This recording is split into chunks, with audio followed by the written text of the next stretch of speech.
The best gift would be if you just disappeared. The words hit me like a slap across the face, sharp and unexpected. I stood there in Sarah's doorway, holding her favorite lemon cake, the same one I'd made every year for 29 birthdays, and watched my daughter's face twist with a rage I'd never seen before. "Sarah, honey, what? Don't." She held up her hand, and I noticed it was shaking. "Just don't, Mom. I can't do this anymore. You're suffocating me. You're always here, always checking up on me, always trying to fix everything. I can't breathe with you around." My chest tightened. In all our years together, just the two of us since her father died when she was 12, we'd never fought like this. Sure, we'd had our moments, especially during her teenage years, but this felt different. This felt final. I set the cake down on her kitchen counter, my hands trembling slightly. The apartment looked messier than usual. Mail scattered across the table, dishes piled in the sink, and dark circles under my beautiful daughter's eyes that I'd been pretending not to notice for months. "I just wanted to celebrate with you," I said quietly. "It's your birthday. I don't want to celebrate." Her voice cracked. "I don't want you here. I don't want your cake or your questions or your worried looks. I just want you to leave me alone." Every instinct screamed at me to fight back, to demand answers, to wrap my arms around her and hold on tight until whatever was wrong got better. That's what mothers do. That's what I'd always done. Instead, I walked over and kissed her forehead. She flinched but didn't pull away. "I love you, Sarah. That will never change." I left without another word, driving home through tears that made the road blur. By the time I reached my house, I'd convinced myself it was just stress from her new job at the charity. She'd been working long hours lately, seemed distracted and tired. Maybe I had been hovering too much. Maybe 30 years of being her anchor had finally become her chain. I was sitting at my kitchen table, staring at my untouched coffee, when the phone rang. "Mrs. Chin? This is Detective Martinez with Metro PD. I need you to come down to the station. Your daughter has been arrested." The world tilted sideways. "Arrested? For what?" "Embezzlement, ma'am. We'll explain everything when you get here." I drove to the police station in a daze, my mind spinning through possibilities. There had to be a mistake. Sarah worked for Hearts and Hands, a charity that helped homeless families. She was passionate about her job, proud of making a difference. She would never. But she had. Detective Martinez, a kind-faced woman about my age, led me to a small room that smelled like burned coffee and disappointment. She sat across from me, her expression gentle but serious. "Your daughter has been charged with embezzling $200,000 from Hearts and Hands charity over the past 2 years. She's been transferring money from donor accounts into personal accounts she created. $200,000. 2 years. The numbers didn't compute. That's impossible. Sarah doesn't need money. She lives simply, drives an old car, never asks me for anything." "Mrs. Chun, when was the last time you really talked to your daughter? Not about daily things, but about her life." I opened my mouth to say yesterday, but stopped. When had we last had a real conversation? I thought about all those visits where she seemed distracted, all those times I'd offered to help with groceries or bills, and she'd brushed me off. I'd been so focused on taking care of her that I'd stopped really seeing her. "She's been gambling," Detective Martinez continued. "Online poker, sports betting, casino trips. Started small after her breakup with Marcus 3 years ago. Debt piled up fast. She tried to quit several times, but the breakup. I remembered how devastated Sarah had been, how she'd insisted she was fine, that she didn't want to talk about it. I'd respected her privacy, given her space. Too much space, apparently. "Can I see her?" Sarah looked smaller in the orange jumpsuit, her dark hair pulled back in a messy ponytail. She couldn't meet my eyes when they brought her to the visiting room. "Why didn't you tell me?" I asked. No accusations, no anger. Just the question that was breaking my heart. She finally looked up, tears streaming down her face. "Because I knew you'd try to fix it. You always try to fix everything, Mom. And I knew if you found out how badly I'd screwed up, if you knew what I'd become." She wiped her nose with the back of her hand. "I couldn't stand to see that look in your eyes. The disappointment. So you pushed me away instead. I thought if I could just get you to hate me, when this all came out, it wouldn't hurt you as much.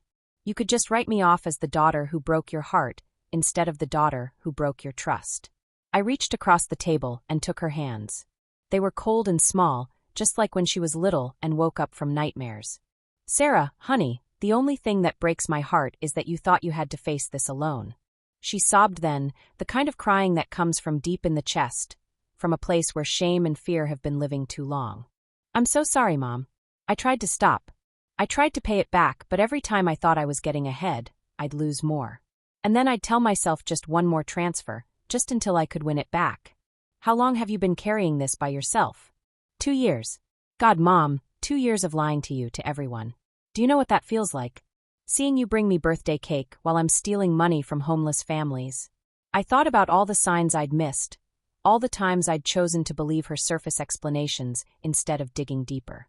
I'd been so afraid of being the controlling mother she accused me of being that I'd stopped being the protective mother she needed.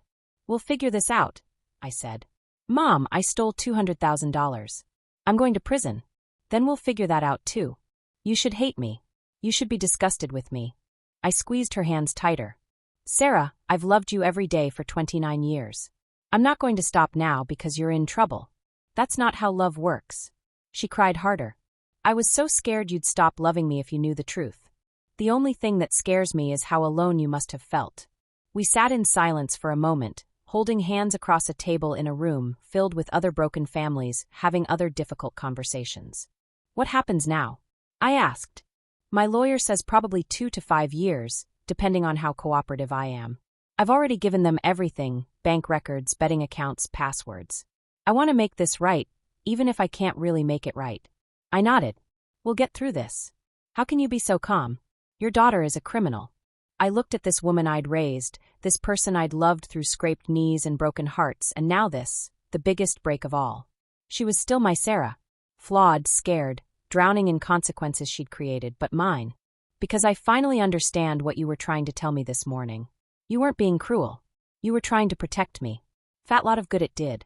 Maybe. Or maybe this is exactly what needed to happen. Maybe we both needed to stop pretending everything was fine. Sarah looked down at our joined hands. I don't know how to do this, Mom. I don't know how to face everyone, how to make amends, how to live with what I've done. One day at a time. And not alone. You don't understand. When this hits the news, when people find out, it's going to be horrible. The families I stole from, they trusted me. They needed that money. Then we'll find a way to help them. After we help you. For the first time in what felt like years, Sarah smiled. It was small and sad and broken, but it was real. I love you, Mom. I love you too, sweetheart. That's never been the question. As I drove home from the jail, I thought about the lemon cake still sitting on Sarah's counter, about all the ways I'd tried to show love that had somehow become walls between us. Tomorrow would bring lawyers and reporters and the long, difficult work of rebuilding trust and making amends. But tonight, for the first time in months, I knew exactly where my daughter was and exactly what she needed from me. Not cake or careful distance or polite conversations. Just love. The kind that shows up even when, especially when, everything falls apart. Wanting to see what would happen next, subscribe to this channel too. Get to listen to more of our upcoming exciting stories. Click on the subscribe button now. Thank you. 3 months had passed since Sarah's arrest, and I thought I'd learned everything there was to know about secrets and lies. I was wrong. My other daughter Jennifer lived in a different world entirely. Polished, successful, everything Sarah wasn't. While Sarah struggled with gambling debts, Jennifer had climbed her way to partner at Morrison & Associates, one of the city's most prestigious law firms. She owned a pristine colonial in Maplewood, drove a BMW, and had recently started dating Marcus Sullivan, a cardiologist who seemed genuinely smitten with her. Perfect Jennifer. That's what I'd always called her, and she'd seemed to wear the title like a crown. Until her 29th birthday dinner, when that crown shattered into 1,000 pieces. I'd driven over to her house with homemade lasagna and a bottle of wine, looking forward to celebrating something happy for once. After months of visiting Sarah in county lockup, I needed to see one of my daughters thriving. Jennifer answered the door in a silk blouse and tailored pants, every hair in place despite having just gotten home from work. But something was off. Her smile seemed forced, her movements too quick and nervous. Mom, you didn't have to cook, she said, taking the casserole dish from my hands. Marcus is coming over in an hour. I know, honey. I thought it would be nice to have a family dinner for your birthday. She led me into her spotless kitchen, all granite counters and stainless steel appliances. Even her spice rack was alphabetized. Everything had a place, and everything was in its place. Except for the stack of legal papers scattered across her usually pristine dining room table. Working on a big case? I asked, nodding toward the documents. Jennifer's face tightened. Just some research. Nothing interesting. I helped her set the table, chatting about Sarah's progress in her recovery program and the restitution plan we'd worked out with the charity. Jennifer listened with half an ear, checking her phone every few minutes. You seem distracted, sweetie. Everything okay? Fine. Just tired. The doorbell rang, and Jennifer practically sprinted to answer it. Marcus Sullivan stood on her doorstep with flowers and that easy smile that had charmed me the first time I met him. He was everything Jennifer deserved: kind, successful, stable. The anti-David. David, Jennifer's ex-husband. The mistake she'd made in her early 20s, the narcissistic charmer who'd swept her off her feet, and then spent 5 years slowly crushing her spirit before she finally found the strength to leave. Mrs. Chun, Marcus said, kissing my cheek. Good to see you again. How's Sarah doing? Better. Taking it one day at a time. We sat down to dinner, and for a while, everything felt normal. Marcus praised my lasagna, Jennifer seemed to relax, and I basked in the warm feeling of having at least one daughter whose life wasn't falling apart. Then I made the mistake. You know, I said, cutting another slice of garlic bread. I ran into David at the grocery store last week. He asked how you were doing. The temperature in the room dropped 10 degrees. Jennifer's fork clattered against her plate. You what? I just mentioned you were doing well, seeing someone nice. You told him about Marcus? Jennifer's voice was sharp, dangerous. I didn't see the harm. You didn't see the harm? Jennifer shot to her feet, so quickly her chair tipped backward. Mom, how could you be so stupid? Marcus reached for her hand. Jen, honey, calm down. Don't tell me to calm down. She whirled on me, and for a moment I didn't recognize my own daughter. Her face was twisted with a rage that reminded me sickeningly of Sarah's breakdown 3 months earlier. You have no idea what you've done. No idea. Jennifer, I don't understand.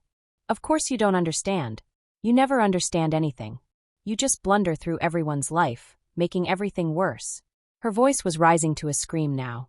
I wish you'd just disappear, Mom. You ruin everything. The words hit me like a physical blow. Not again. Not Jennifer too. I stood up slowly, my legs shaking. I'm sorry. I didn't know. Get out. Her voice was ice cold now. Just get out. Marcus looked mortified. Jen, please, it's your birthday. Get out. I grabbed my purse and left without another word, tears streaming down my face as I drove home through the dark streets. 2 daughters. 2 birthdays. 2 devastating rejections. What kind of mother was I that both my girls couldn't stand to have me in their lives? I spent the night crying into a cup of chamomile tea, wondering if I should just move to Florida like my sister kept suggesting. Maybe distance would help. Maybe I was the problem after all. The phone rang at 6:30 the next morning. Mrs. Chin? This is Detective Rodriguez. I need you to come down to the station. It's about your daughter Jennifer. My blood turned to ice. What happened? She's been arrested in connection with a murder. Murder? The word didn't compute. Jennifer was many things: perfectionist, driven, sometimes cold. But violent? Never. I threw on clothes and drove to the police station, my mind reeling. This had to be a mistake. Jennifer was a lawyer, for God's sake. She knew better than anyone how the system worked. Detective Rodriguez met me in the same interview room where I'd learned about Sarah's crimes. Different detective, same smell of burned coffee and broken dreams. Your daughter has been charged with the murder of Lisa Montgomery, she said without preamble. I don't know who that is. Lisa Montgomery was David Chen's first wife.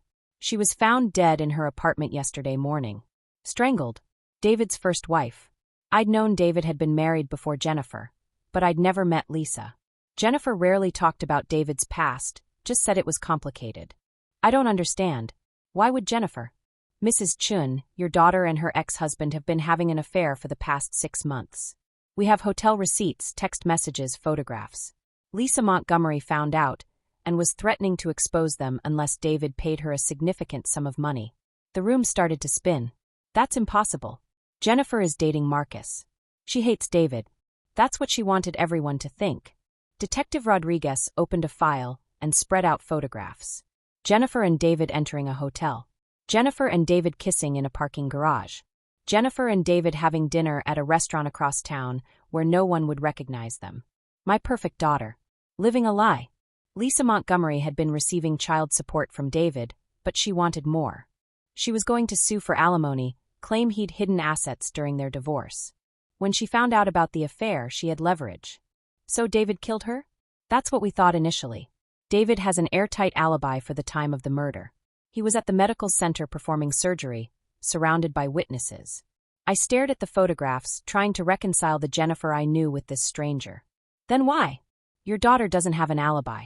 She claims she was home alone, but her phone pinged cell towers near Lisa's apartment around the time of death. We found her fingerprints on a wine glass in Lisa's kitchen. Jennifer doesn't drink wine. Lisa didn't either, according to her friends. But someone brought a bottle of expensive Pinot Noir to her apartment the night she died. Someone she trusted enough to let inside. The pieces were falling into place, painting a picture I couldn't accept. My accomplished, rational daughter, driven to murder by love and desperation. Can I see her? Jennifer looked smaller in the orange jumpsuit, just like Sarah had. But where Sarah had been broken and repentant, Jennifer was rigid with anger. This is all your fault, she said the moment I sat down. Jennifer, you couldn't keep your mouth shut.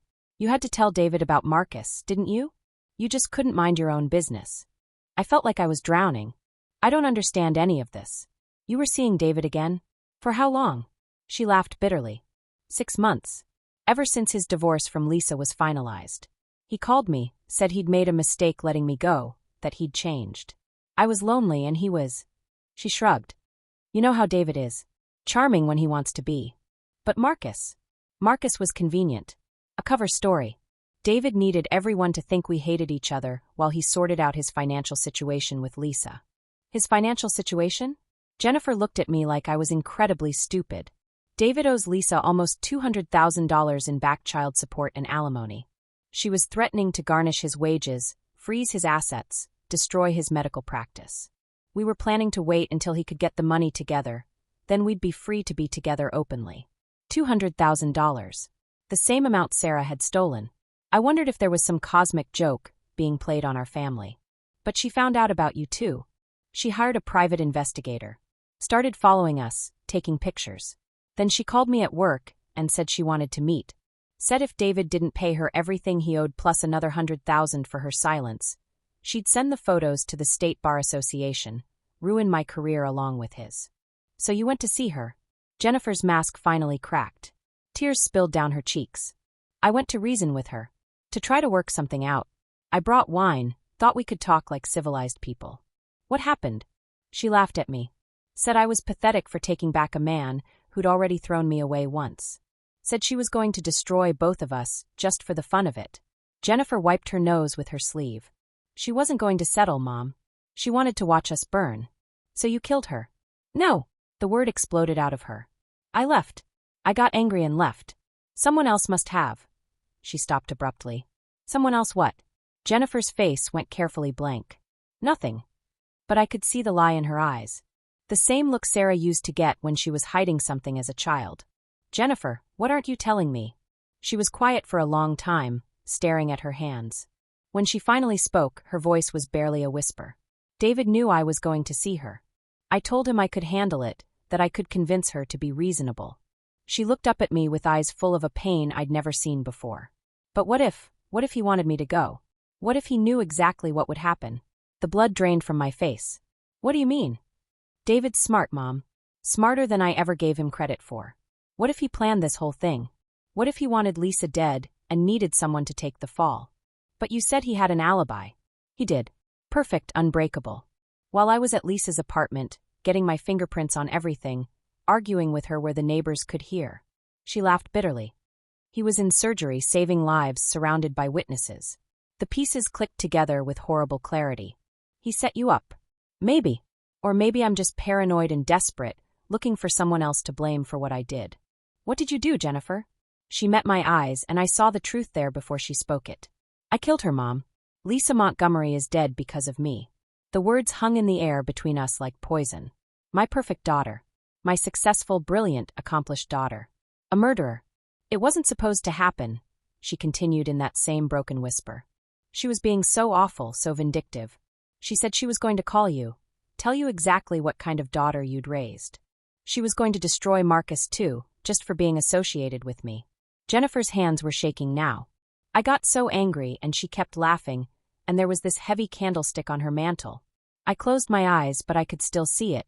My daughter pushed past her breaking point, lashing out in a moment of rage that would define the rest of her life. David came to see me afterward, she said. I called him, panicking, and he came over. He helped me get my story straight, made sure I hadn't left any evidence at his place. He was so calm, so supportive. Said we'd get through it together. And then you told him about Marcus, and everything changed. Suddenly he wasn't answering my calls. His lawyer advised him to distance himself from me. I realized he'd probably been planning this all along. The affair, the murder, the frame-up. He used my love for him to get rid of Lisa, and now he gets to walk away clean while I take the fall. I reached across the table and took her hands, just like I had with Sarah. We'll figure this out. There's nothing to figure out, Mom. I killed someone. Even if David manipulated me into it, even if he planned the whole thing, I'm the one who picked up that candlestick. I'm the one who... She couldn't finish the sentence, but she didn't need to. Why didn't you tell me? I asked. When you were struggling with all of this, why didn't you come to me? Jennifer looked at me with something that might have been pity. Because you would have tried to fix it. You would have confronted David, or called the police, or done something that would have made everything worse. I thought I could handle it myself. And when I mentioned David yesterday, I panicked. I knew he'd figure out that I'd told you about Marcus, that my cover was blown. I was terrified he'd think I was going to expose him, that he'd throw me under the bus even faster. She squeezed my hands. I'm sorry for what I said to you. I was scared and angry and taking it out on the wrong person. Like Sarah did. Yeah, like Sarah did. We sat in silence for a moment, two mothers and daughters who'd learned too late that love isn't enough to protect the people we care about from their own choices. What happens now? I asked. My lawyer thinks we can make a case for second-degree murder instead of first. Crime of passion, no premeditation. Maybe 15 to 20 years instead of life. 15 to 20 years. My daughter would be almost 50 when she got out. And David walks away clean. No evidence connecting him to the murder, perfect alibi, no motive once I'm convicted. He gets to be the grieving ex-husband and the victim of his crazy ex-wife's obsession. I thought about David's charm, his ability to make people believe whatever he wanted them to believe. How many times had he practiced this conversation in his head, planning exactly what he'd say to manipulate Jennifer into doing his dirty work? There has to be something. Some evidence, some way to prove. Mom! Jennifer's voice was gentle but firm. Even if we could prove David planned this, I still killed Lisa Montgomery. I still chose to pick up that candlestick. I have to live with that. I studied my daughter's face, looking for some trace of the little girl who used to beg me to read her one more bedtime story. She was still in there somewhere, buried under layers of guilt and regret and terrible choices. I love you, I said. That will never change. She smiled through her tears. I know. I love you too. As I drove home from the jail, I thought about secrets and lies, about the ways we try to protect the people we love and end up hurting them instead. Both my daughters had pushed me away when they needed me most, too ashamed and afraid to let me help them carry their burdens. Now Sarah was in minimum security, working toward early release and making amends with the families she'd hurt. And Jennifer was facing decades in prison for a crime that might never have happened if she'd trusted me enough to tell me the truth about David. Tomorrow would bring lawyers and reporters and the long, difficult process of trying to prove that my daughter had been manipulated into murder. But tonight, I knew exactly where both my daughters were and exactly what they needed from me. Not judgment or advice or attempts to fix the unfixable. Just love. The kind that shows up even when the people you love have done unforgivable things. The kind that believes in redemption even when redemption seems impossible. The kind that never disappears, no matter how far your children fall. Wanting to see what would happen next, subscribe to this channel to get to listen to more of our upcoming exciting stories. Click on the subscribe button now. Thank you. By the time Maria's 29th birthday rolled around, I thought I'd learned every possible way a mother's heart could break. I was wrong again. 6 months had passed since Jennifer's conviction for second-degree murder. She was serving her sentence at Cedar Ridge Women's Correctional, where I visited her every other Sunday. Sarah had been released early for good behavior and was slowly rebuilding her life, working at a nonprofit that helped former inmates reintegrate into society. Progress, painful and slow, but progress nonetheless. Then there was Maria, my youngest at 29. My surprise baby, born when Jennifer was already in high school and Sarah was learning to walk. The daughter who'd gotten all the benefit of my earlier mistakes, who should have been the success story. Instead, she'd become a ghost. For months, I'd watched my vibrant, outgoing daughter retreat into herself. The Maria I knew through dinner parties, traveled for work as a marketing coordinator, dated enthusiastically, and called me every few days just to chat. But starting sometime in late winter, those calls became shorter and less frequent. The dinner parties stopped. She claimed she was too busy for dating, too tired for travel. When I pressed her about it, she'd give me that bright, brittle smile I'd learned to recognize from her sisters. The one that meant, don't ask questions you don't want answered. So I showed up at her apartment on her birthday morning with coffee cake and determination. If my daughters were going to have breakdowns, at least I wanted to see them coming this time. Maria answered the door in pajamas at 11 in the morning, her dark hair unwashed, and her usually perfect makeup nowhere to be seen. She looked like she'd lost weight, and there were shadows under her eyes that spoke of too many sleepless nights. "Mom, what are you doing here?" "It's your birthday, sweetheart. I brought your favorite coffee cake." She glanced nervously down the hallway behind me, as if checking to see if I'd been followed. "You should have called first." "Since when do I need to call before visiting my daughter?"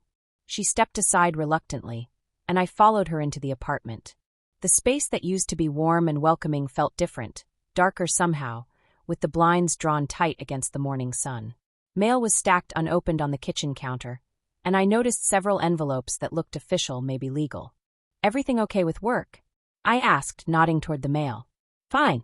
Just busy season." But Maria worked for a small marketing firm, not an accounting office. There was no busy season that would explain the stress radiating from her like heat from a fever. I set the coffee cake on her counter and studied her face.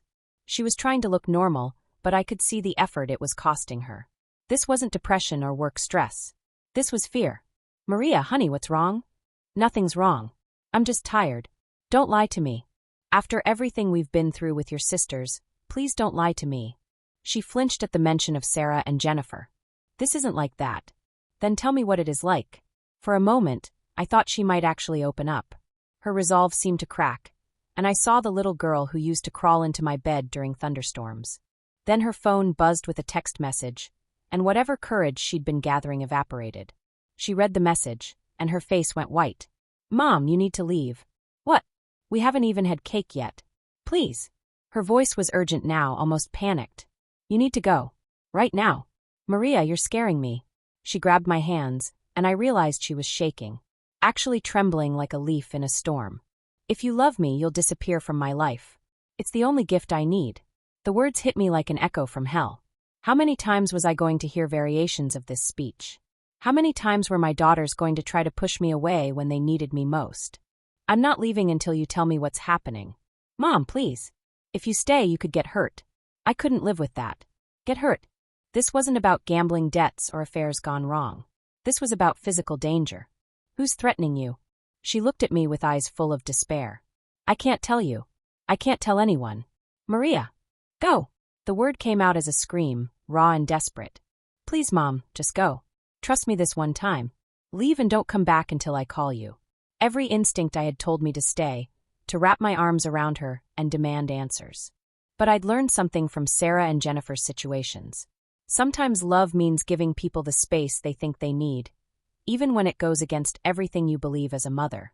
"Okay," I said quietly. "But I want you to call me tonight. Promise me." "I promise." I kissed her forehead, noting how cold her skin felt, and left. But instead of going home, I drove to the Starbucks around the corner from her apartment and called Detective Frank Morrison. Frank and I went back 20 years to when he was a rookie cop, and I was a young mother whose purse had been snatched outside a grocery store. He'd not only caught the thief, but had driven me home and helped me cancel my credit cards. Over the years, he'd risen through the ranks to detective, and we'd stayed in touch, Christmas cards, the occasional coffee when our paths crossed. If Maria was in danger, Frank would know what to do. "Elena, good to hear from you. How are the girls doing?" "Sarah's doing well, Jennifer's adjusting to prison life." "But Frank, I need a favor." "It's about Maria." I explained the situation, the fear, the secrecy, the dramatic weight loss, and most importantly, Maria's terror that someone would get hurt if I stayed around. "Sounds like she's gotten herself mixed up in something dangerous," Frank said. "Could be drugs, could be an abusive relationship, could be she witnessed something she shouldn't have. Can you keep an eye on her? Just from a distance?" I'm worried sick. Of course. I'll have patrol cars swing by her place a few extra times, maybe have someone watch the building for a few days. We'll be discreet. I felt marginally better as I drove home. At least Maria wouldn't be completely alone, even if she didn't know it. She didn't call that night like she'd promised. Or the next night. On the third day, I was about to drive back to her apartment when my phone rang. Mrs. Chin? This is Detective Morrison. I need you to come down to the station. It's about Maria. The déjà vu was nauseating. Same drive, same police station, same smell of burned coffee and broken dreams. But this time, Frank was waiting for me, his familiar face creased with concern. What happened? I asked before I'd even sat down. Maria's been arrested for extortion and conspiracy. The words didn't make sense. Extortion. She's been blackmailing her boss, Richard Kellerman, for the past 6 months. Taking monthly payments in exchange for her silence about something she claims to have witnessed. I shook my head. That's impossible. Maria's not a criminal. Elena, we have bank records showing regular deposits from Kellerman's personal account to hers. We have text messages detailing the payments. We have recorded phone calls. Recorded phone calls. The surveillance I'd asked for. Frank, please tell me you didn't. We put a tap on her phone as part of the protective surveillance you requested. We were trying to figure out who was threatening her. His expression was grim. Turns out she was the one doing the threatening. My legs felt weak. I sank into the chair across from his desk. What did she supposedly witness? Richard Kellerman murdering his business partner, Trevor Nash, 6 months ago. Nash's body was found in the river, and we've been investigating it as a potential homicide. But we didn't have any witnesses, no solid evidence it wasn't an accident. Until now. Elena, Maria claims she saw Kellerman push Nash off his boat during what was supposed to be a business dinner. Says she was at the marina that night with a date and witnessed the whole thing. I tried to process this information. So why arrest Maria instead of Kellerman? Frank's expression darkened. Because instead of coming to us, she decided to use what she saw as leverage. Started demanding monthly payments to keep quiet. That's extortion, Elena. It's a felony. But if she actually witnessed a murder, that's what we're trying to figure out. Kellerman's lawyers are claiming Maria made the whole thing up as part of an elaborate extortion scheme. They say Nash's death was an accident, that Maria's a disturbed woman who saw an opportunity to make money off a tragedy. The room was spinning. What does Maria say? She's not talking. Lawyered up the minute we brought her in. But Elena. Frank leaned forward, his voice heavy with regret. The evidence we gathered during the surveillance you asked for is what built the case against her. The recorded calls, the financial records we accessed with the warrant. If you hadn't asked me to watch her, we might never have uncovered any of this. The words hit me like a physical blow. My attempt to protect Maria had actually helped the police build a case against her. Can I see her? Of course.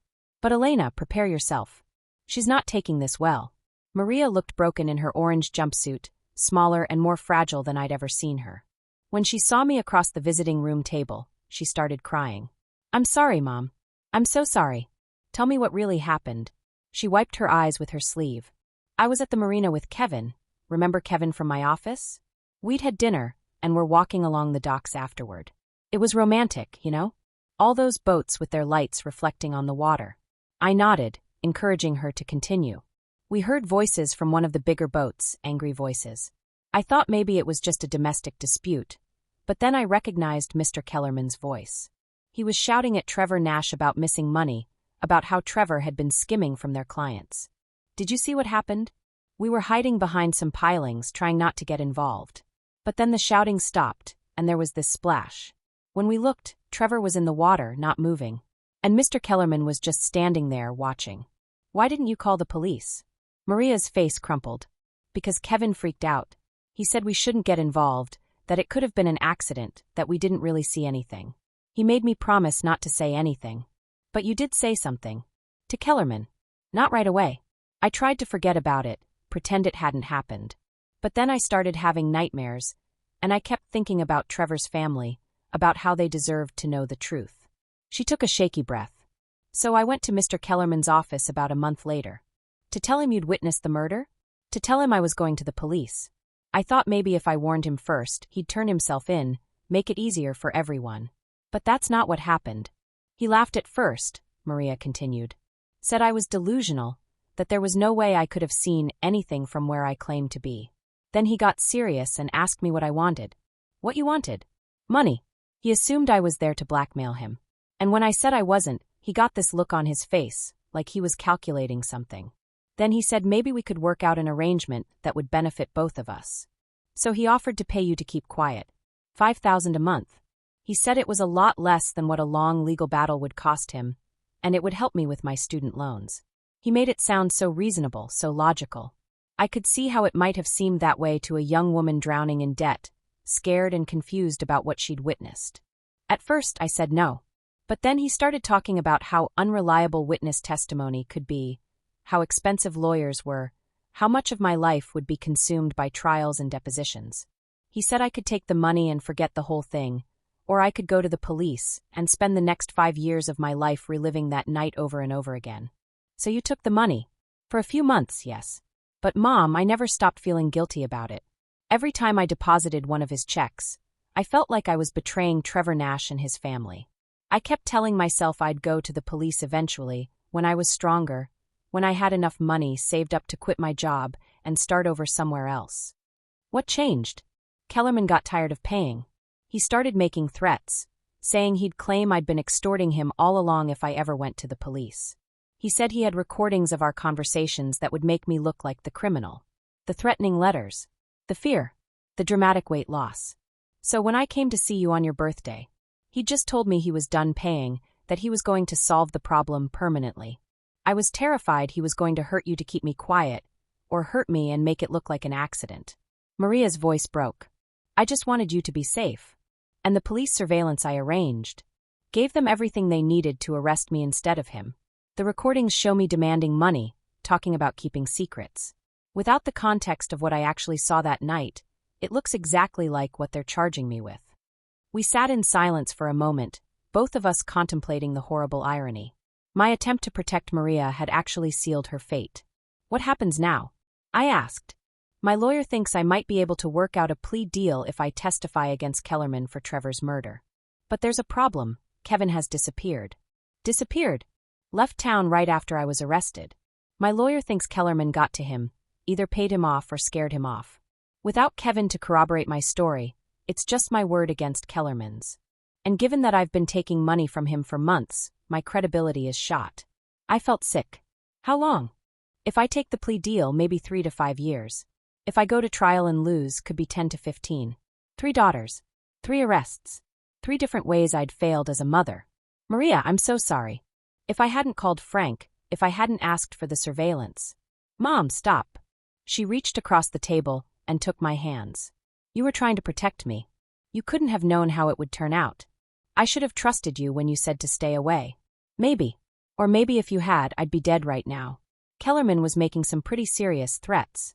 I studied her face, looking for absolution I didn't deserve. Do you hate me? I could never hate you. You're my mother. You love me enough to make mistakes trying to help me. She squeezed my hands. That's more than a lot of people have. I love you, I said, the words feeling inadequate for everything I wanted to express. I love you too. And Mom, don't blame yourself for this. I'm the one who took the money. I'm the one who made the choice to stay silent instead of going to the police right away. This is my mess. We'll figure out a way to fix it. There might not be a way to fix it, but that's okay. I'd rather take responsibility for what I did than let Trevor Nash's family go the rest of their lives not knowing what really happened to him. As I drove home from the jail, I thought about good intentions and unintended consequences. I'd tried to save Maria by arranging police protection, and instead I'd handed them the evidence they needed to prosecute her. I'd wanted to keep her safe, and I'd helped destroy her life. But maybe that wasn't the whole story. Maybe without the surveillance, Kellerman would have followed through on his threats. Maybe Maria would have ended up like Trevor Nash, and no one would have ever known what happened to either of them. Maybe sometimes there are no good choices, only consequences we have to learn to live with. Tomorrow would bring lawyers and investigators and the long, difficult process of trying to prove that a murder had actually taken place. Tonight, I knew where all 3 of my daughters were, and I knew they were safe. Sarah was building a new life from the ashes of her old one. Jennifer was serving her time and finding ways to make amends from behind bars. And Maria was finally ready to tell the truth, even if it cost her everything. None of it had turned out the way I'd planned. None of it was the life I'd wanted for my girls. But they were alive, and they were facing their mistakes with more courage than I'd ever had to find. Maybe that was enough. Maybe that was what love looked like when everything else fell apart. Just showing up day after day, no matter how badly you'd failed, no matter how much damage you'd done trying to help. Maybe that was all any mother could do. If you're still listening to this story up to this point, why don't you subscribe to this channel to continue getting impactful daily stories like this? We would be most grateful if you can do that to help boost this video to reach everyone. Thank you. 1 year later, I should have known better than to hope for a normal birthday celebration. But Lisa had always been different from her sisters, steadier, more grounded. Where Sarah, Jennifer, and Maria had each spectacularly imploded in their own ways, Lisa seemed to have her life together. She was the responsible one, the daughter who called every Sunday, who remembered anniversaries and sent flowers on Mother's Day without being reminded. So when I noticed the changes starting about 6 months earlier, I told myself it was probably something good. Maybe she'd gotten a promotion at the insurance company where she worked as a claims adjuster. Maybe she'd started dating someone with money. Maybe she'd finally caught a break. The first sign was the car, a gleaming silver BMW that replaced her sensible Honda Civic overnight. When I asked about it, she laughed and said she'd decided life was too short to drive boring cars. Then came the clothes. Designer handbags, expensive shoes, jewelry that caught the light when she moved. Lisa had always been practical about money, shopping at outlets and clipping coupons. But suddenly she was dressed like she worked on Wall Street instead of processing insurance claims in a suburban office building. "You look wonderful, honey," I'd told her the last time we'd had lunch. "Business must be good." "Something like that," she'd said, her smile not quite reaching her eyes. I should have pushed harder. After everything I'd been through with the other girls, I should have recognized the signs. But Lisa was 29, a grown woman with her own life. And frankly, after years of crisis management with Sarah's gambling, Jennifer's murder conviction, and Maria's extortion charges, it was a relief to have one daughter who seemed to be thriving. So I showed up at her apartment on her birthday morning with homemade cinnamon rolls and a photo album I'd been putting together. Pictures of her father from before she was born, stories she'd never heard about their courtship and early marriage. David had died when Lisa was only 8, and I'd spent the last 21 years trying to keep his memory alive for her. Lisa answered the door wearing silk pajamas that probably cost more than my monthly grocery budget. Her apartment, which used to be furnished with hand-me-downs and garage sale finds, now looked like something out of a magazine. Leather furniture, expensive artwork, a sound system that probably cost more than my car. "Mom, you didn't need to come so early," she said, accepting the cinnamon rolls with less enthusiasm than usual. "I wanted to give you time to look through this before you had other plans," I said, holding up the photo album. "I found some pictures of your father you've never seen." Something flickered across her face. Guilt? Fear? It was gone so quickly I might have imagined it. "Mom, I don't really have time for this today. It'll just take a few minutes. Look, here's one from when he proposed. And this one is from." I said I don't have time. Her voice was sharper now, with an edge I'd never heard before. I studied her face, noting the tension around her eyes, the way she kept glancing at her phone. "Lisa, is everything all right?" "Everything's fine. I just have plans, and I need to get ready." I sat down on her new leather couch uninvited. After 3 daughters' worth of birthday disasters, I wasn't walking away at the first sign of resistance. "Tell me about your plans. Are you seeing someone?" "Mom, please. Because if you are, I'd love to meet him. It would explain the new car, the clothes." "It's not about a man," she snapped. "Why does everything have to be about a man with you? Then what is it about?" "Lisa, you're living like you won the lottery, but last I checked, claims adjusters don't make 6-figure salaries." She stood up abruptly, pacing to the window. "Maybe I'm just better with money than you think." Better with money, or getting money from somewhere else? The words hung in the air between us. I watched my daughter's shoulders tense, saw her hands clench into fists at her sides. "You don't know anything about my life," she said without turning around. "Then tell me. Help me understand." She whirled around, and for a moment, I saw something wild in her eyes. "You really want to know?" "Yes. I've been working extra jobs. Freelance work. None of your business work." "What kind of freelance work pays for a BMW and designer clothes?" "The kind that requires skills you wouldn't understand." There was a cruelty in her voice I'd never heard before, a dismissiveness that cut deep. This wasn't the Lisa I'd raised, the daughter who used to curl up next to me on the couch while I told her stories about her father. Lisa, talk to me. Please. I've been through this with your sisters. I'm not my sisters. The words exploded out of her. I'm not Sarah with her pathetic gambling addiction, or Jennifer with her murder drama, or Maria with her blackmail scheme. I'm not a screw-up. I never said you were. But you're looking for it, aren't you? Waiting for me to fall apart like they did. Well, I'm not falling apart. I'm finally succeeding. I opened the photo album, hoping to change the subject, to bring back the daughter I recognized. Look at this picture of your father. Remember how he used to? Stop. Her voice was ice cold. Just stop with the father stories. But Lisa, he loved you so much. He would have been so proud. He's dead, Mom. He's been dead for 21 years. Stop trying to make me care about some ghost. The words hit me like a physical blow. David's memory was sacred to me, the one thing I'd managed to preserve through all the chaos of raising 4 daughters alone. He's not a ghost. He's your father. He's nothing. He's been nothing for most of my life. She was shouting now, her face flushed with an anger that seemed to come from somewhere deep and poisonous. I'm sick of hearing about him. I'm sick of pretending to care about his stupid stories and his stupid memory. Lisa, I wish you would just disappear. You and all your stupid stories about Dad. I don't want to hear about him anymore. I don't want to hear about what he would have thought, or what he would have been proud of. He's dead, and I'm tired of living in the shadow of a dead man. The photo album slipped from my hands, pictures scattering across her expensive carpet. 29 years of love, of carefully preserved memories, of trying to give my daughter a connection to the father she'd barely known. I see, I said quietly, gathering up the photos. I'm sorry. I didn't realize my stories bothered you so much. Something in my tone seemed to break through her rage.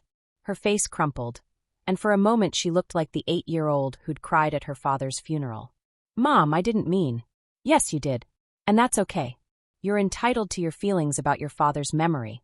I stood up, clutching the photo album to my chest like armor. I'll go. But Lisa, if you ever need to talk, if you ever need help with whatever's really going on, I'm here. Nothing's going on. Okay. I kissed her forehead, noting how she flinched away from the contact, and left. I spent the rest of the day in David's study, looking through the photos I'd tried to share with Lisa. Pictures of him as a young man, proud and handsome in his Navy uniform. Photos from our wedding, from Lisa's birth, from the few precious years we'd had as a complete family before the cancer took him. Maybe Lisa was right. Maybe I had been living in the past, trying to force my daughters to care about a man they barely remembered. Maybe it was time to let go of the stories, to stop trying to keep David alive through memories they didn't share. The phone rang at 9 the next morning. The caller ID showed a number I didn't recognize, but the voice was familiar. Mrs. Chun? This is Agent Rebecca Torres with the Social Security Administration's Office of Inspector General. I need to speak with you about your late husband, David Chun. My blood turned cold. What about him? Ma'am, we have reason to believe someone has been using your husband's Social Security number and personal information to commit fraud. We'd like you to come in and answer some questions. Fraud? But he's been dead for 21 years. Yes, ma'am. That's what makes this particularly concerning. I drove to the federal building in a daze, my mind spinning through possibilities. Identity theft was common enough, but David's information was so old. What could anyone possibly gain from using a dead man's identity? Agent Torres was a no-nonsense woman in her 40s with kind eyes and a firm handshake. She led me to a small conference room filled with boxes of documents. Mrs. Chun, when did you last check your husband's credit report? I never have. Why would I? He's been dead for over 20 years. That's what most people think. But dead people's identities can be valuable to criminals, especially if the death wasn't properly reported to all the credit agencies. She opened one of the boxes and pulled out a thick file. Someone has been using your husband's Social Security number to open credit card accounts, apply for loans, even file tax returns. The activity started about 2 years ago and has been escalating. 2 years ago, right around the time Lisa had started acting differently. How much money are we talking about? Over $300,000 so far. Credit cards, personal loans, a car loan, even a mortgage application that was thankfully rejected. My legs felt weak. Do you know who's doing it? Agent Torres pulled out another file, this one with Lisa's photo clipped to the front. We believe it's your daughter, Lisa Chun. The room started to spin. That's impossible. Mrs. Chun, your daughter had access to all of your husband's personal information, birth date, social security number, mother's maiden name. She would have known details about his life that would help her answer security questions. But she hates talking about her father. She just told me yesterday that she's sick of hearing about him. Maybe because she's been using his identity to commit crimes, and every time you bring him up, she feels guilty. Agent Torres spread out documents across the table. Credit card applications in David's name, loan paperwork, bank statements. The signature looked like Lisa's handwriting trying to mimic David's, which I'd seen on old love letters and birthday cards. The address on all these applications is your daughter's apartment. The phone number is her cell phone. She's been incredibly brazen about it. I stared at the evidence, trying to reconcile this with the Lisa I thought I knew. Why would she do this? Money. It's a relatively easy way to get credit when your own credit isn't good enough. And most people don't think to monitor dead relatives' credit reports, so it can go on for years before anyone notices. How did you find out? Your daughter got greedy. She applied for too many things too quickly, and the system flagged it as suspicious activity. When we investigated, we discovered the social security number belonged to someone who'd been dead for over 2 decades. I thought about the BMW, the designer clothes, the expensive apartment furnishings. All of it bought with money stolen using her father's identity. What happens now? We arrest her. Identity theft and fraud are federal crimes. She's looking at significant prison time. Can I see the evidence again? Agent Torres pushed the files toward me. I looked through the applications, seeing David's information written in Lisa's careful handwriting over and over again. Birth date, social security number, even his mother's maiden name. Information I'd shared with Lisa over the years as part of those stories she claimed to hate. She's been doing this for 2 years? At least. Possibly longer. We're still investigating. I thought about all the times Lisa had seemed uncomfortable when I talked about David, all the ways she'd tried to change the subject. I'd thought she was just emotional about losing him so young. Instead, she'd been afraid I'd somehow discover what she was doing. Mrs. Chun, I need to ask, did you ever give your daughter permission to use your husband's information for any reason? No. Never. I would never. I stopped, remembering something.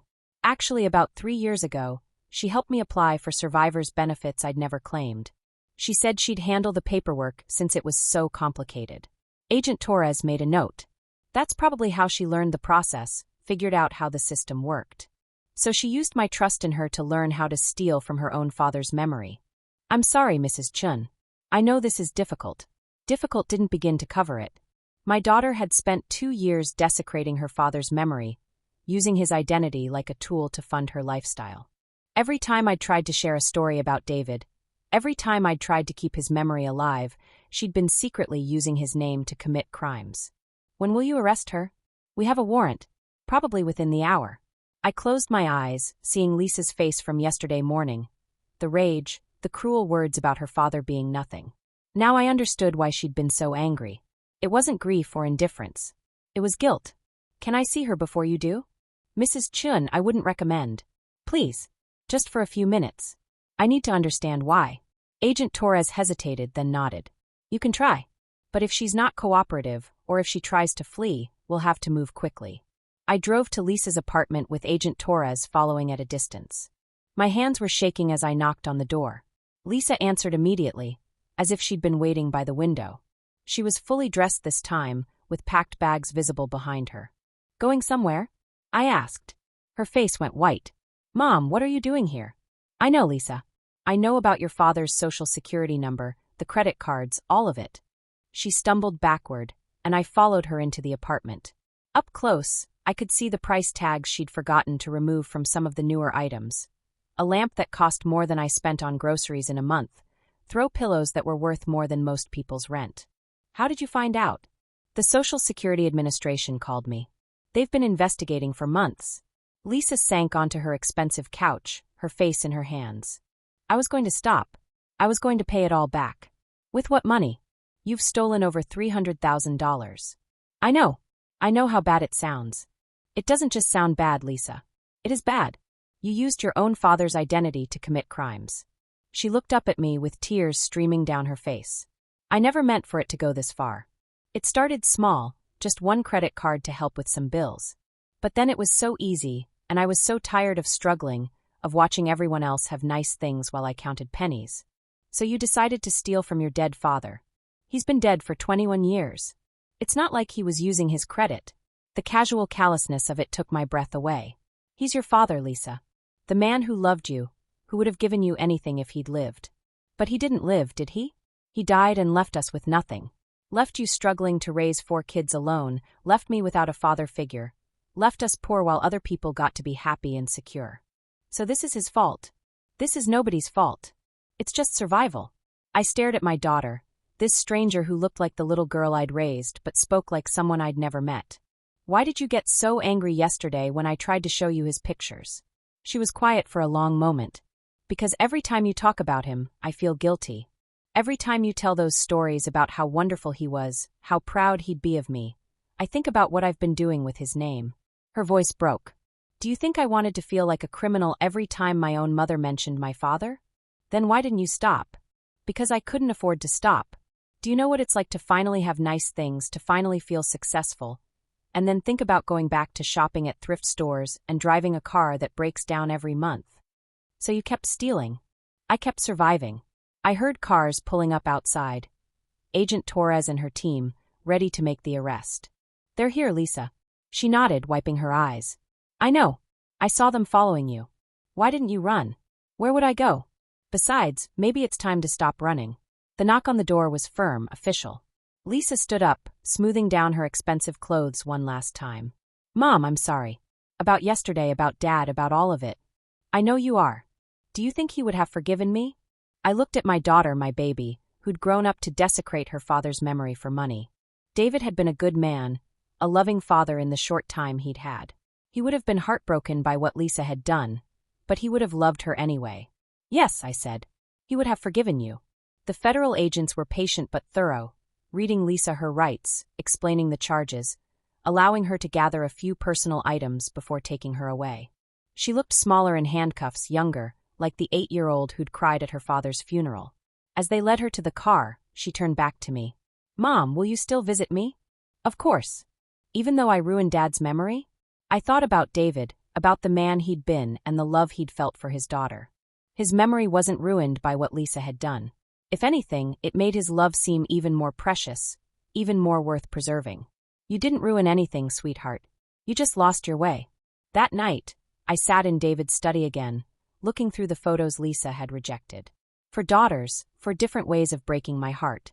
Sarah with her gambling, Jennifer with her murder, Maria with her blackmail, and now Lisa with her fraud.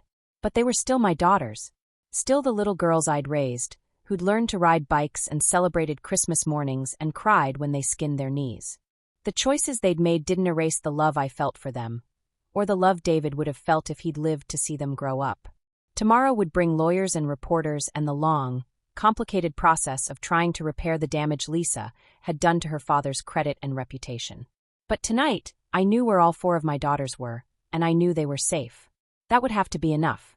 If you're still listening to this story up to this point, why don't you subscribe to this channel to continue getting impactful daily stories like this? We would be most grateful if you can do that to help boost this video to reach everyone. Thank you. 2 years had passed since Lisa's arrest, and I thought I'd reached the bottom of the well of maternal heartbreak. I was wrong, as usual. Rebecca had always been different from my other daughters. Hungrier, somehow. While Sarah struggled with addiction, Jennifer with love, Maria with fear, and Lisa with entitlement, Rebecca struggled with something deeper and more corrosive. The bone-deep belief that the world owed her more than it was willing to give. She was my middle child, caught between Jennifer's academic brilliance and Maria's natural charm, and she'd spent her whole life feeling like she deserved compensation for that perceived slight.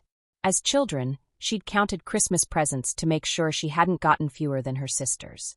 As a teenager, she demanded explanations for why Jennifer got to take piano lessons when she didn't, why Maria got invited to more parties, why everyone else's life seemed easier than hers. At 29, that hunger had grown into something uglier. Entitlement wrapped in victimhood, seasoned with a resentment that had been simmering for decades. The first conversation about my will had happened 6 months earlier, right after Lisa's conviction. Rebecca had come over for what I thought was a comfort visit, a chance to process the shock of having another sister behind bars. Instead, she'd sat at my kitchen table with a legal pad, asking pointed questions about my assets. Mom, you need to think practically about this, she'd said, her pen poised over the pad like a weapon. With Jennifer in prison and Lisa facing federal charges, do you really want to leave them equal shares of your estate? They're still my daughters, Rebecca. They're criminals. Jennifer killed someone. Lisa stole hundreds of thousands of dollars. Maria blackmailed her boss. Sarah gambled away everything she could get her hands on. She'd ticked off their crimes on her fingers like she was reading a grocery list. I'm the only one who's never cost you money or embarrassment. The casual cruelty of it had taken my breath away. Is that how you measure love? By who's caused the least trouble? I measure responsibility by who's shown the most character. And frankly, Mom, leaving everything equally to 5 daughters when 4 of them have proven they can't be trusted with money is just enabling their bad behavior. 5 daughters. She was counting herself among her sisters, though she'd been adopted into our family when she was 12 after her biological parents died in a car accident. I'd never made a distinction between Rebecca and my biological children, but sometimes she did, usually when it served her purpose. My will is my business, Rebecca. Your will affects all of us. If you leave Jennifer and Lisa equal shares, they'll just blow through the money and come asking for more from the rest of us. If you leave Maria an equal share, she'll probably get scammed out of it within a year. And Sarah? She'd shaken her head. Sarah will gamble it away before the estate is even settled. So what are you suggesting? I'm suggesting you be realistic. Leave me the house and the bulk of the assets. Give the others small amounts, enough to show you cared but not enough for them to destroy. I'm the only one who's proven I can handle responsibility. I'd stared at my daughter, this woman I'd raised from a grieving 12-year-old into what I'd thought was a caring adult, and wondered when her heart had turned so cold. I'll think about it, I'd said, though I'd already decided the answer was no. Over the following months, Rebecca had become increasingly persistent. She'd show up unannounced with articles about estate planning, statistics about recidivism among former criminals, warnings about the dangers of leaving money to unstable individuals. She'd started every visit with genuine concern for my well-being and ended it with pointed suggestions about my will. You know Maria's lawyer fees are going to be astronomical, she'd say. Wouldn't it be better to help her with that directly instead of leaving her money she'll just have to spend on legal bills? Or, Jennifer's going to be in prison for years. What's the point of leaving her money she can't even access? Or, most cutting of all, Mom, you've spent your whole life cleaning up their messes. Don't you think you deserve to leave your legacy to someone who won't squander it? Each conversation left me feeling drained and vaguely dirty, like I'd been handling something toxic. But Rebecca was persistent, and part of me wondered if she had a point. My other daughters had made terrible choices. Maybe it would be irresponsible to leave them equal shares of an estate they might waste or lose. But every time I considered changing my will, I thought about David. He'd loved all our children equally, biological and adopted. He wouldn't have made distinctions based on their adult mistakes. He would have believed in second chances, in the possibility of redemption. So when Rebecca showed up on her 29th birthday with a manila folder full of legal documents and that familiar hungry look in her eyes, I was ready for her. Happy birthday, sweetheart, I said, setting a carrot cake, her favorite, on the dining room table. I made your cake from scratch. Thanks, Mom. She barely glanced at the cake, her attention focused on the folder. I brought something for us to discuss. Rebecca, it's your birthday. Can't we just enjoy? I've been thinking more about what we talked about, and I had a lawyer draw up some papers. She opened the folder with the reverence of someone unveiling a masterpiece. This way you don't have to worry about the details. Everything's already written out. I looked at the documents she'd spread across my table. Last will and testament, with my name at the top and Rebecca's lawyer's letterhead at the bottom. According to the papers, Rebecca would inherit the house, my savings account, my retirement fund, and my life insurance policy. Jennifer, Maria, Lisa, and Sarah would each receive $5,000, what the document termed a token bequest to acknowledge the relationship. You had a lawyer draw up my will without asking me? I wanted to make it easy for you. All you have to do is sign and everything's taken care of. I flipped through the pages, noting the careful legal language that essentially disinherited 4 of my 5 daughters. Rebecca, this is not what I want. But it's what makes sense. Mom, be practical about this. Practical would be dividing everything equally among my children, the way I've always planned. Her face darkened. Even after everything they've done? They're still my daughters. I'm your daughter too. I'm the daughter who's never stolen from you, never murdered anyone, never embarrassed you or cost you thousands of dollars in legal fees. Her voice was rising, taking on a shrill quality I'd never heard before. I'm the daughter who's been here for you, who's taken care of you, who's proven she deserves your trust. Rebecca, I appreciate everything you've done. Apparently not enough to show it in the only way that matters. The words hung in the air like a slap. So this was what it came down to: love measured in dollars, family loyalty quantified by inheritance shares. Money isn't how I show love, Rebecca. Then how do you show it? By rewarding the children who've disappointed you and punishing the one who's been faithful. By treating all my children equally, regardless of their mistakes. She stared at me for a long moment, her face cycling through disbelief, anger, and something that looked like hatred. Fine, she said, gathering up the legal papers with shaking hands. If you won't do right by me, then disappear from my life. That's the only birthday gift I want. She threw the papers at me, the pages scattering across the floor like fallen leaves. I don't need this. I don't need a mother who cares more about criminals than her own faithful daughter. Rebecca, please. No. I'm done. I'm done pretending to care about your feelings when you obviously don't care about mine. I'm done being the good daughter when it doesn't matter to you. She was shouting now, her face flushed with rage. I'm done with all of it. She stormed out, slamming the door so hard the windows rattled. I sat alone in my dining room, surrounded by scattered legal papers and an untouched birthday cake, wondering how I'd managed to raise 5 daughters who all seemed to think the best gift they could give me was their absence. But unlike the previous birthday disasters, this time the phone call came within an hour. Mrs. Chin? This is Detective Williams with Elder Crimes Division. We need to speak with you about your daughter Rebecca Chin. Elder Crimes Division. The words sent ice through my veins. What about her? Ma'am, your daughter has been arrested for elder abuse, forgery, and fraud. We're going to need you to come down to the station. I drove to the police station in a state of numb disbelief. Elder abuse. Rebecca had been accused of abusing me, her own mother. How is that possible? Detective Williams was a woman about Rebecca's age with gentle eyes and a patient manner. She led me to a conference room where boxes of documents waited: bank statements, canceled checks, legal papers. Mrs. Chun, when did you last review your bank statements carefully? I look at them every month when they come in the mail. But do you review them line by line? Check every transaction. I felt foolish admitting it. Not really. I trust that the bank keeps accurate records. That's what most seniors do. And unfortunately, it's what people who commit elder abuse count on. She opened one of the boxes and pulled out a stack of bank statements. Your daughter has been forging checks from your account for the past 8 months. She spread the statements across the table, pointing to highlighted entries. Checks made out to Rebecca, all signed with what looked like my signature, but wasn't quite right. $50,000, stolen in increments small enough to avoid immediate detection. But that's impossible. I would have noticed. The amounts were carefully calculated to stay below your normal spending patterns. 1,000 here, 1,500 there. And they were spaced out over time, mixed in with legitimate checks you wrote to her for birthdays and holidays. I stared at the forged signatures, seeing the slight differences in pen pressure, the way certain letters were formed. Rebecca had been practicing my handwriting, perfecting it over time. There's more, Detective Williams said, opening another file. She also attempted to take out a reverse mortgage on your house using forged documents. A reverse mortgage? It's a way for seniors to borrow against the equity in their homes. Except you never applied for one. Your daughter forged your signature on the application, claiming you wanted to access your home's equity to help with family expenses.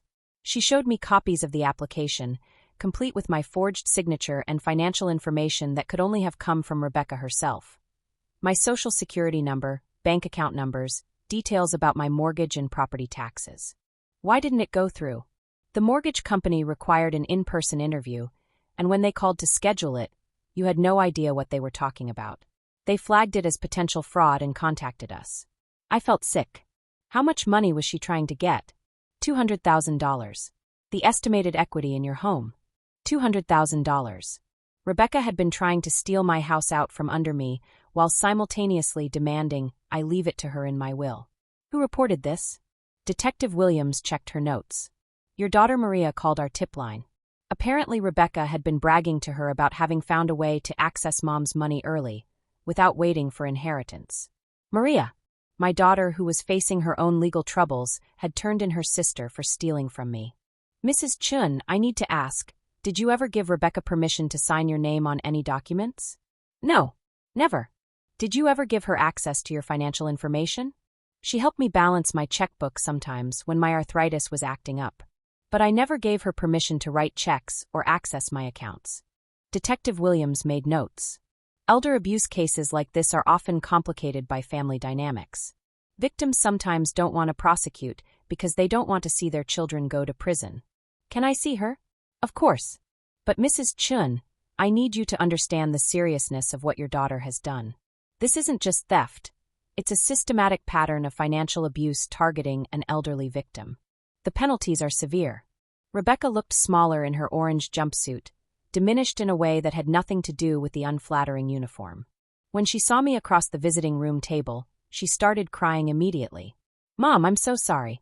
I never meant for it to go this far. How far did you mean for it to go? She wiped her nose with her sleeve. I was going to pay it back. All of it. I was having some financial difficulties, and I just needed some temporary help. $50,000 worth of temporary help? I know how it looks. It looks like you've been stealing from me for 8 months while simultaneously pressuring me to change my will in your favor. She had the grace to look ashamed. The will thing was separate. I really do think it would be better for the family if... Rebecca, stop. Just stop with the justifications. We sat in silence for a moment, mother and daughter separated by more than just a table. Why? I finally asked. Why steal from me when you knew I'd leave you something anyway? Because I needed the money now, not years from now when you... She couldn't finish the sentence. When I die. You're 72, Mom. You could live another 20 years. I have financial problems now. What kind of financial problems? She looked embarrassed. Credit card debt. I've been living beyond my means for a while, trying to keep up appearances, trying to look successful. The minimum payments were killing me. So you decided to steal from your elderly mother instead of asking for help or cutting your expenses. I was going to tell you eventually. I was going to work out a payment plan, make it right. And the reverse mortgage? That was a mistake. I panicked when I realized how much I'd taken, and I thought if I could access some of the house's equity, I could pay back what I'd stolen and still have money to get back on my feet. You thought you could steal my house to cover up stealing my money. I thought I could fix things without anyone getting hurt. I looked at my daughter, this woman I'd raised to believe in right and wrong, and realized she genuinely didn't understand the magnitude of what she'd done. Rebecca, do you understand that you've been abusing me? I would never abuse you. Financial abuse is still abuse. Taking advantage of an elderly person's trust, forging their signature, stealing their money. That's abuse. But I love you. Love doesn't steal, Rebecca. Love doesn't forge signatures or lie or manipulate. What you did to me wasn't love. It was predatory. She started crying harder. I never thought of it that way. I just thought of it as borrowing from family. Without permission. Without my knowledge. While pressuring me to give you more in my will. I shook my head. And when I refused to change my will today, you threw me out of your life. Were you hoping I'd be so hurt that I wouldn't notice the missing money? Maybe. I don't know. I was panicking, and I thought if we weren't talking, you might not look at your bank statements as carefully. So you tried to manipulate my emotions to cover up your crimes. Mom, please. What happens now? My lawyer says probably 2 to 5 years, depending on whether I cooperate and show remorse. And I have to pay restitution, of course. 2 to 5 years. My daughter, the one who'd claimed to be the most faithful, the most deserving, would be in prison alongside Jennifer. Do you show remorse? She looked at me with eyes full of tears and something that might have been genuine regret. I'm sorry I hurt you. I'm sorry I betrayed your trust. I'm sorry I let my financial problems turn me into someone I don't recognize. Are you sorry you stole from me, or are you sorry you got caught? She was quiet for a long time. Both, she finally admitted. I'm sorry for all of it. I reached across the table and took her hands, just like I had with her sisters. I love you, Rebecca. But I can't trust you anymore. I know I destroyed everything. Not everything. The love is still there. But the trust, that's going to take time to rebuild if it ever can be. As I drove home from the jail, I thought about the legal papers scattered across my dining room floor, about Rebecca's careful plans to disinherit her sisters while simultaneously stealing from the estate she wanted to inherit. 5 daughters, 5 different ways of breaking their mother's heart. But this one felt different, more personal somehow. Sarah's gambling, Jennifer's murder, Maria's blackmail, Lisa's identity theft. Those had been crimes of desperation or passion or fear. Rebecca's crimes were cold, calculated, targeted specifically at me. She'd looked at her elderly mother and seen not a person to love and protect, but a resource to exploit. When I got home, I called my lawyer and scheduled an appointment to update my will. Not to disinherit Rebecca, despite everything she'd done, but to add protections that would prevent any of my daughters from accessing their inheritance until they'd proven they could handle it responsibly. Love doesn't stop because someone betrays you. But wisdom means learning from that betrayal and protecting yourself from it happening again. Tomorrow would bring lawyers and social workers and victim advocates, all trying to help me process what had been done to me. But tonight, I knew where all 5 of my daughters were, and I knew they were safe. Even if I wasn't safe from them. Thank you for watching this video. Subscribe, like and share this video to continue listening to this type of story daily, and also, to appreciate this community too. I would like to hear your wonderful opinion about this story. Please comment below.